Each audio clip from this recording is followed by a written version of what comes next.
am here to giving some information under ISC session. I am IM member for service for IM is Innovation Ambassador of Civil Engineering Department. Introduction द्यायची गरज नाही. Okay, I am starting my presentation here. Emerging trends in engineering, research, innovation and project. Tell me about what is research and what is innovation. Research and innovation मध्ये main difference काय? Research means what and innovation means what?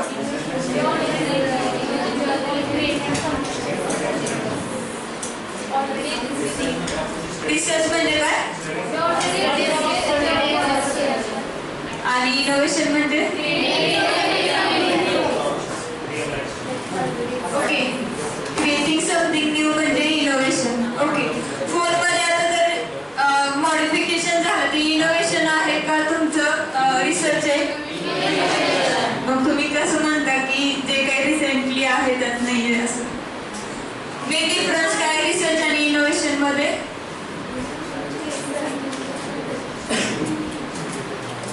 Study करणे, understanding करणे. कशाचं study करणार आहे तुम्ही?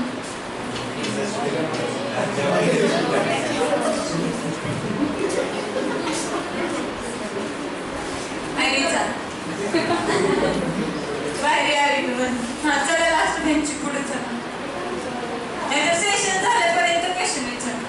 उठा. पाटील तुम्हाला यायचं का पुढं?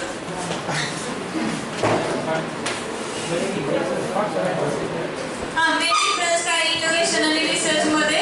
तर रिसर्च मध्ये तुम्ही काय करताय एक्झिस्टिंग आणि जे काही न्यू टेक्नॉलॉजी आहे त्याच्यावरती तुम्ही स्टडी करता. फॉर एक्झाम्पल इन्व्हेंट करायचं असेल एखादी थिंग वगैरे तर त्याच्या रिलेटेड तुम्ही प्रॉब्लेम स्टेटमेंट फाइंड आउट झाल्यानंतर इनोव्हेटिव्ह सोल्युशन दिलं म्हणजे इनोव्हेटिव्ह नाही इन द सेन्स त्याला सोल्युशन दिलं म्हणजे तो काय झाला रिसर्च. आणि इनोव्हेशन म्हणजे काय तुमचं क्रिएटिव्हली काहीतरी तुम्ही त्याला सोल्युशन प्रोव्हाइड करताय. एखादं एक्झिस्टिंग तुमचं स्ट्रक्चर असू दे एखादं एक्झिस्टिंग तुमचं काहीतरी असलं तर त्याला तुम्ही जर सोल्युशन प्रोव्हाइड केलं तर त्याला तुम्ही काय म्हणता इनोव्हेशन म्हणता. आता मेनली तुम्ही कशासाठी आले तर तुम्हाला काय करायचंय आता फायनल इयरला तुमच्याकडे प्रोजेक्ट असतं तर प्रोजेक्टच्या अंडर तुम्ही कसं तुमचा प्रोजेक्ट इनोव्हेटिव्ह केला पाहिजे आणि रिसेंटली काय टेक्नॉलॉजी आहे कशा टेक्नॉलॉजी अप्लाय करून तुम्ही प्रोजेक्ट इनोव्हेटिव्ह किंवा तुमच्या प्रोजेक्टमधनं प्रॉपर पब्लिकेशन कसे निघतील पेटंट कसं फायलिंग करतात त्याच्या रिलेटेडची इन्फॉर्मेशन मी देणार. ओके, फर्स्ट ऑफ मेन काय तर main objective of that session is nothing but promote innovation and research.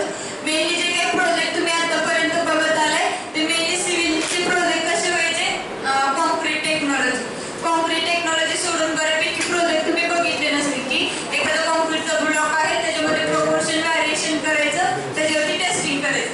खरं कॉन्क्रीट टेक्नॉलॉजी सोडून पण आपल्याकडे भरपूर सब ब्रांचेस आहेत. फॉर एक्झाम्पल जिओ टेक्निकल आहे तुमचं, स्ट्रक्चरल इंजिनिअरिंग आहे, त्यानंतर ट्रान्सपोर्टेशन इंजिनिअरिंग आहे, एन्व्हायरमेंट आहे.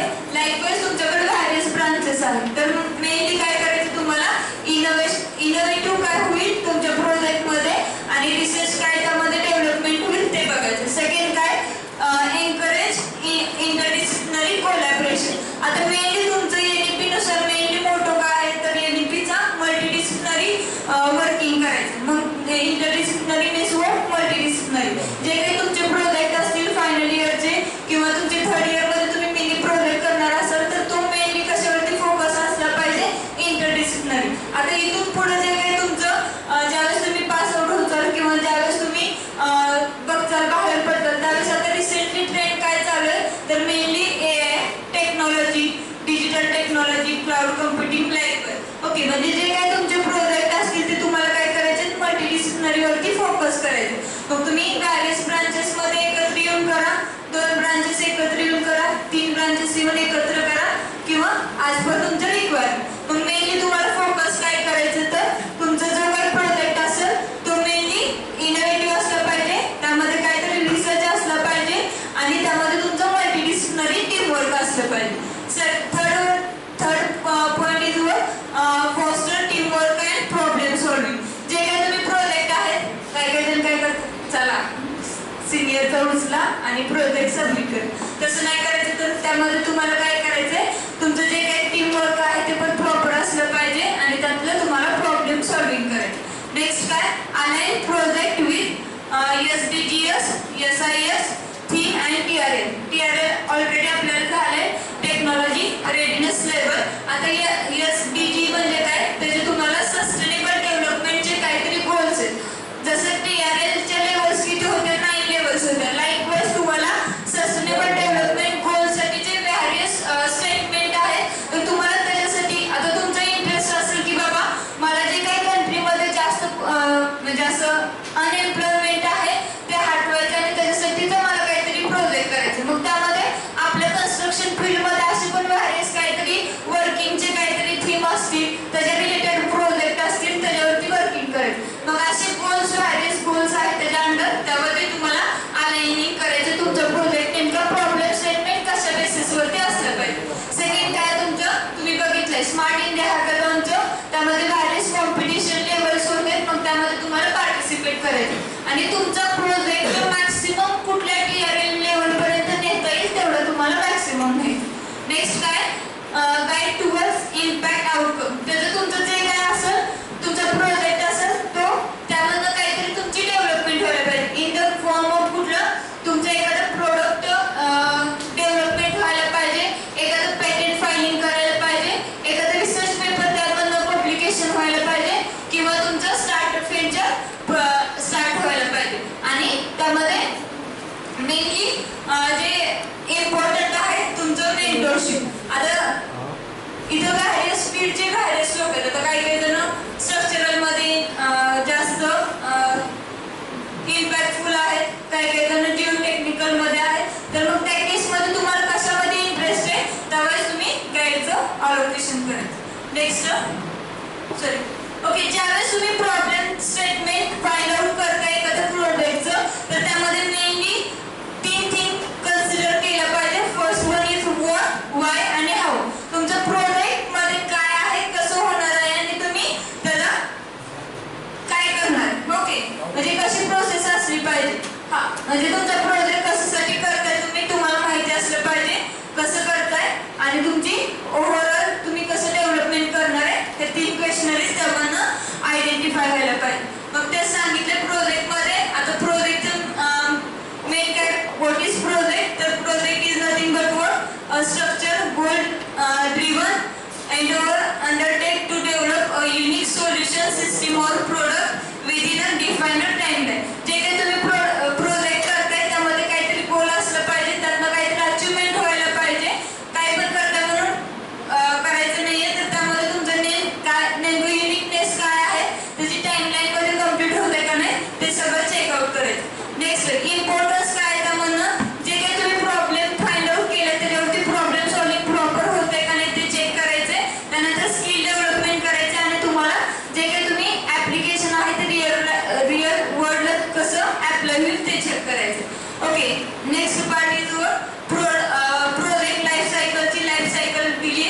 इनिशिएटिव्ह कसं घेताय तुम्ही, इनिशिएशन प्लॅनिंग कसं करताय, एक्झिक्युशन कसं करताय, त्यामध्ये मॉनिटरिंग कसं करताय आणि लास्टला क्लोजर कसं करताय त्याच्यावरती फोकस करायचं. नेक्स्ट काय तुमचं, तर हे पूर्ण प्रोजेक्टचं ज्यावेळेस तुम्ही बघताय त्यावेळेस मेनली इंट्रोडक्शन काय, तर तुमचं मल्टीडिसिप्लिनरी रिसर्च असलं पाहिजे. मेनली मोटो काय, त्यावेळेस तुम्ही आता NEPचं पण मोटो तुम्हाला सब्जेक्ट इन्व्हॉल्व करायचं कशासाठी, तर तुम्ही एकत्र वर्किंग करून त्यामधनं काहीतरी इनोव्हेटिव्ह तुमचं इनोव्हेशन जनरेट व्हावं असं मोठे. मग त्याच्यासाठी डायव्हर्स इंजिनिअरिंग एकत्र येऊन एका फील्डमध्ये म्हणजे डिफरंट फील्डचे लोक एकत्र येऊन तुम्ही वर्किंग करून त्यामध्ये इनोव्हेटिव्ह आयडिया डेव्हलप करणं म्हणजेच काय झालं, मल्टीडिसिप्लिनरी रिसर्च झालं.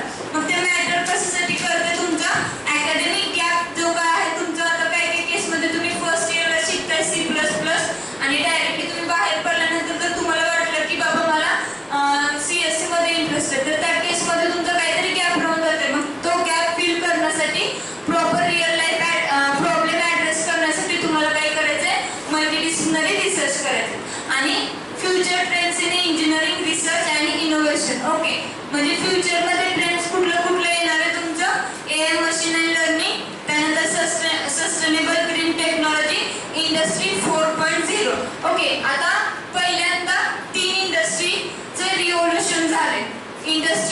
1.0, इंडस्ट्री 2.0, इंडस्ट्री 3.0 आणि fourth one is industry 4.0. Industry 4.0 mainly focuses on digital technology. आता जी काही इंडस्ट्री डेव्हलप होणार आहे, फर्स्ट इंडस्ट्री म्हणजे फर्स्ट काय होतं तर तुमचं मेकॅनिकलच्या जे काही पॉवर जनरेशन वगैरे व्हायचं त्याच्यावरती फोकस केला. म्हणजे पहिल्यांदा इंडस्ट्री 1.0 म्हणजे तुम्ही बघितलं असं मेनली फोकस जे काही रेल्वे वगैरे जे काही रेल्वेची डेव्हलपमेंट झाली त्याला सगळ्याला तुम्ही काय म्हणता इंडस्ट्री 1.0. म्हणजे त्यामध्ये स्ट्रीमिंग कसं होतंय, पॉवर कशी जनरेट होती किंवा मेकॅनिकलचे पार्टचं कसं डेव्हलपमेंट होतं त्याच्यावरती मेनली फोकस केलं. इंडस्ट्री 2.0 म्हणजे मेनली फोकस त्याच्यावरती कशावरती केला तर इलेक्ट्रॉनिक्स डिव्हाइसेस वरती वगैरे फोकस केले. आणि इंडस्ट्री 3.0 वरती कम्प्युटरिंग किंवा इलेक्ट्रॉनिक्स डिव्हाइस वरती म्हणजे डेव्हलपमेंट कशी झाली तुमची इंडस्ट्रीची तर पहिल्यांदा मेनली फोकस मेकॅनिकलच्या डिव्हाइसेस वरती, सेकंड इलेक्ट्रिसिटी वरती, थर्ड कम्प्युटर आणि इलेक्ट्रॉनिक्स वरती. म्हणजे तुम्ही डेव्हलपमेंट पण बघताना तशी बघितली असेल. पहिल्यांदा मेनली फोकस कशावरती तर तुमचं ट्रान्सपोर्टेशनचा प्रॉब्लेम कसा सॉल्व्ह होईल त्याच्यासाठी तुमचं रेल्वे इंजिन वगैरे त्याच्यावरती डेव्हलपमेंट झाली. सेकंड पार्ट प्रॉब्लेम होता की विलेजमध्ये इलेक्ट्रिसिटी कमी होती त्याची डेव्हलपमेंट कशी करायची, तो प्रॉब्लेम रिझॉल्व्ह झाल्यानंतर थर्ड डेव्हलपमेंट काय झाली कम्प्युटरायझेशन म्हणजे सॉफ्टवेअर वगैरे त्याच्यावरती. मग थर्ड डेव्हलपमेंट आता बघितलं तर बऱ्यापैकी आता कम्प्युटरायझेशन झाले, इलेक्ट्रॉनिक सिटी झाले. आता फोर्थ काय आहे तुमचं डिजिटल टेक्नॉलॉजी. इथून पुढे काय होणार आहे सगळं डिजिटल. आता तुम्हाला जायचं बाहेर तर ऑटोमॅटिकली डोअर विंडो कशी बंद होती हे काय झालं तुमचं डिजिटल फॉर्मेशन. मग तुम्हाला असं कम्फर्टनेस तुमच्या जे काही प्रॉब्लेम फाइंड आउट झाल्यानंतर तुम्ही कस्टमरला कम्फर्टनेस कसं द्यायचा त्याच्यावरती तुम्हाला डिजिटली वर्किंग करायचं. ओके नेक्स्ट वन मल्टीडिसिप्लिनरीचं इम्पॉर्टन्स काय तर तुमचं कोलॅबरेशन होतं, इनोव्हेशन त्यामधनं फाइंड आउट होतं, प्रॉब्लेम सॉल्विंग टेक्नॉलॉजी आहे, इंडस्ट्रीचं डिमांड आहे आणि लास्टचं काय रिसर्च इम्पॅक्ट पण त्यामधनं होते. बऱ्यापैकी रिसर्च इम्पॅक्ट कशामुळे होणार आहे तुमचं तर तुम्ही एकत्र वर्किंग करताय त्यांच्या ज्या काही ऍक्टिव्हिटीज असतील आणि आपल्या काही ऍक्टिव्हिटीज डिफरंट थिंकिंग एकत्र येऊन जर वर्किंग केलं तर त्यातनं दुसरं काहीतरी इनोव्हेटिव्ह जनरेशन होणार आहे. त्यामुळे रिसर्चचा इम्पॅक्ट पडणार आहे आणि तुमचं जे काही पेपर पब्लिकेशन आहे पेटंट आहे ते डिफरंट प्रोव्हाइड होणार. Next how to start multidisciplinary research. Okay mainly आता तुम्ही बघितलं ज्यावेळेस तुम्ही एखादं प्रोडक्ट डेव्हलपमेंट करताय कशाचं पण स्टडी करायचं असेल तर मेनली फर्स्ट स्टेप इज काय असतं तुमचं जो काही प्रॉब्लेम आहे त्याला आयडेंटिफाय करायचं.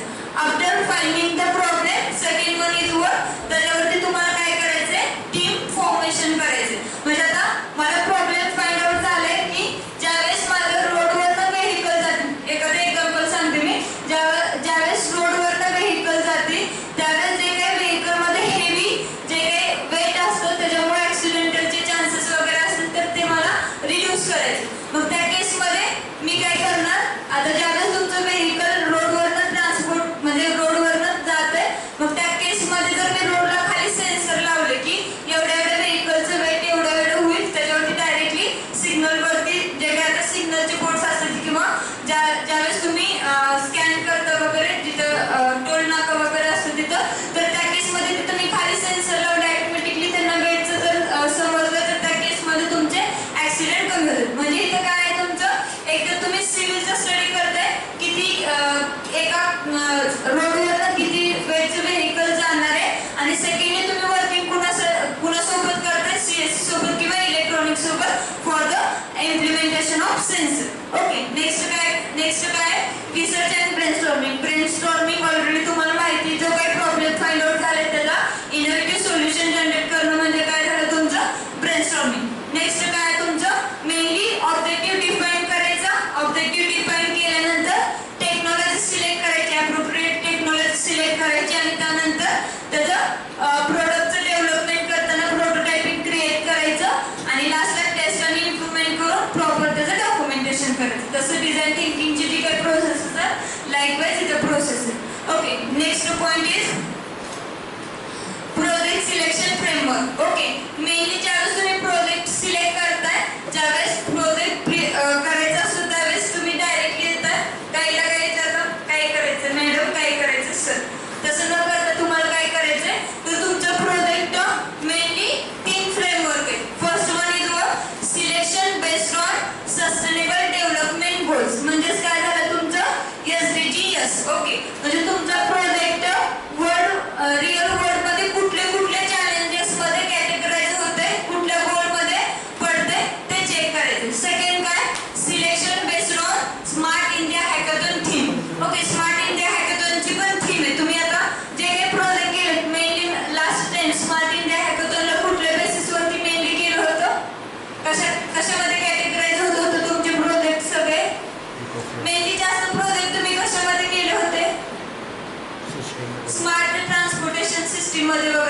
मेनली तुम्ही रोडचे वगैरे प्रोजेक्ट बघितले असेल किंवा स्मार्ट सिटी, त्यानंतर एन्व्हायरमेंट इको फ्रेंडली वगैरे.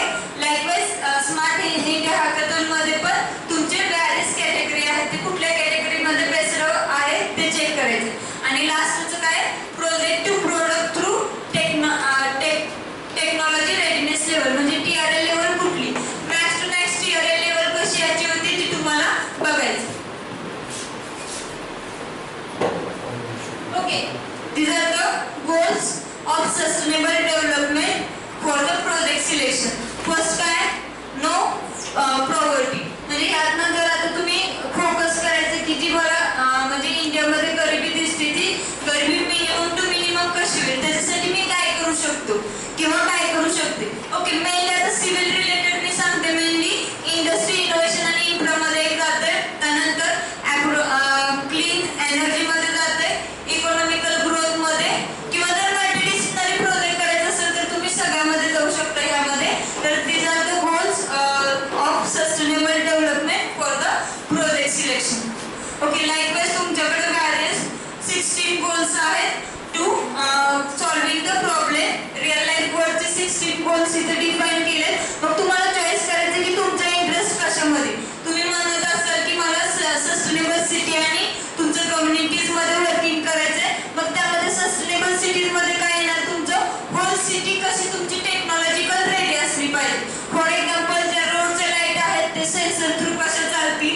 एखादं तुमचं ड्रेनेज सिस्टीम असेल तर त्या ड्रेनेज सिस्टीममध्ये आता ब्लॉकेज ड्रेनेज वगैरे असं होतं, तर ते ब्लॉक न होण्यासाठी तुम्ही काय स्मार्ट टेक्नॉलॉजी यूज करू शकता.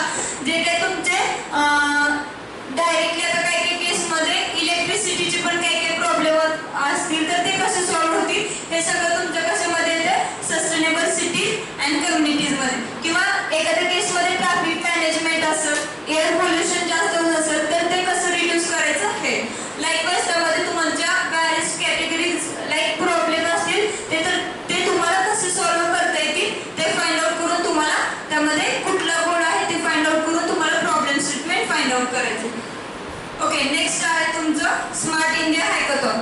स्मार्ट इंडिया हॅकेथॉन मेनली इतक्या तुमच्या थीम्स आहे, smart automation, fitness and sport, hesitation and culture, likewise smart vehicle, smart transportation and logistics, robotics and drone. Robotics and ड्रोनमध्ये भरपूर वर्किंग चालू आहे. ॲग्रिकल्चरचा प्रॉब्लेम फाइंड आउट करून त्याला सोल्युशन कसं प्रोव्हाइड करता येईल, ॲटोमेशनमध्ये कसं होईल. आता मेनली आता सिव्हिलमध्ये मेनली जास्त फोकस तुमचा एन्व्हायरमेंटल रिलेटेड इश्यूजवरती, हायड्रॉलिक स्ट्रक्चरवरती वगैरे झाला नाही. आता तुम्ही बघत असाल ज्यावेळेस तुम्ही शेतामध्ये पाणी देता, ड्रिप इरिगेशन करता, तर त्याला तुम्हाला पंप ऑन करावा लागतो, कॉक ऑन करावं लागतं, मग पाणी जातं ड्रिप इरिगेशन. मग त्यामध्ये असं कुठलं सेन्सर लावून तुम्ही डायरेक्टली फोनमध्ये क्लिक केलं की ऑटोमॅटिकली त्याला वॉटर डिस्ट्रीब्युशनचं काय करू शकता का, किंवा असे सेन्सर प्रोव्हाइड करू शकता का, तर ते बघायचं तुम्हाला. मग लाईकवाईज असे तुम्हाला प्रॉब्लेम फाइंड आउट करायचे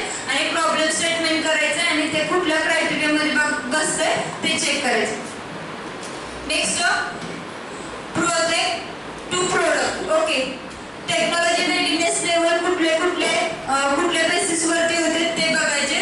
म्हणजे तुमचं मेनली TRL लेवल 6 अचीव्ह व्हायला तुम्हाला खूप टाइम लागतो. तुमचं मेनली तुम्ही इथेपर्यंत जाता TRL लेवल 2 किंवा 3 कन्सेप्ट डेव्हलपमेंट पर्यंत. मग तुम्हाला काय करायचं, तर मॅक्सिमम कुठली लेवल तुमची अचीव्ह होती ती तुमचं एम टू तुम्हाला काय करायचं, वर्किंग करायचं. ज्यावेळेस तुम्ही प्रोजेक्ट करताय तर मेनली आतापर्यंत TRL level 1, 2, max to max TRL level 3 पर्यंत अचीव्ह झालंय.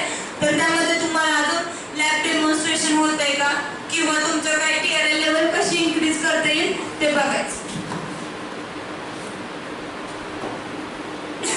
ओके, प्रपोजल प्रोजेक्ट आउटकम्स तुमचे मेनली कशात असलं पाहिजे, तर तुमचं एखादं जे काही तुम्ही प्रॉब्लेम फाइंड आउट झाल्यानंतर तुम्ही प्रोडक्टची डेव्हलपमेंट होते का किंवा प्रोटोटायपिंग होते का ते चेक करायचं. सेकंड थिंग, पेटंट फायलिंग होते का ते चेक करायचं. पेटंट मीन्स व्हॉट, सगळ्यांना माहिती आहे का, पेटंट म्हणजे काय माहिती आहे. ओके, नेक्स्ट काय तुमचा रिसर्च पेपर पब्लिकेशन होते का बघायचं. आणि लास्ट, एखादं स्टार्टअप किंवा एंटरप्रिनरशिप तुम्ही डेव्हलप करू शकता का ते चेक आउट करायचं. Conclusion is what? Innovation and research are the main focuses behind engineering advancement. Next by selecting proper aligned with sustainable development goals, Smart India Hackathon theme and technology readiness level, students can contribute to solving real world problems while enhancing their technical and problem solving skill. Last one is multidisciplinary collaboration foster creativity leading to an impact solution that can be transferred into product, patent, research publication or startup.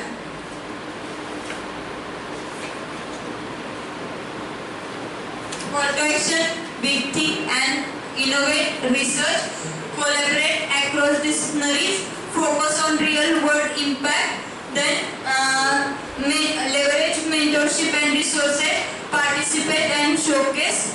Next step is start today, identify the problem, form a team and begin your innovation journey. Thank you. Mainly focus करा, कारण project तुमचे proper होत नाही, आपली TRL level proper achieve होत नाही. Mainly तुम्ही focus project कशावरती करता, कॉन्क्रीट टेक्नॉलॉजी, जे बाकीची पण फील्ड आहे तुम्हाला फोकस करायला. रिअल लाईफ मध्ये भरपूर प्रॉब्लेम आहेत, ते सिव्हिलच्या रिलेटेड असू देत किंवा इन जनरल असू देत, त्याला तुम्हाला सोल्युशन कसं प्रोव्हाइड करता येईल ते चेकआउट करायचं. Okay, thank you.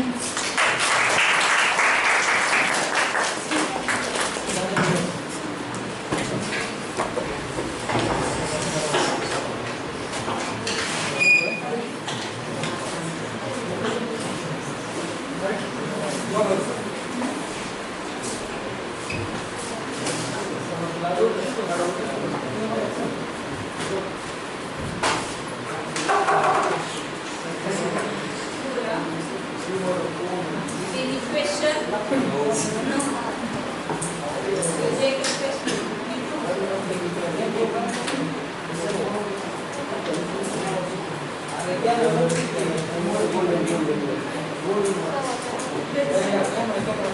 That is that.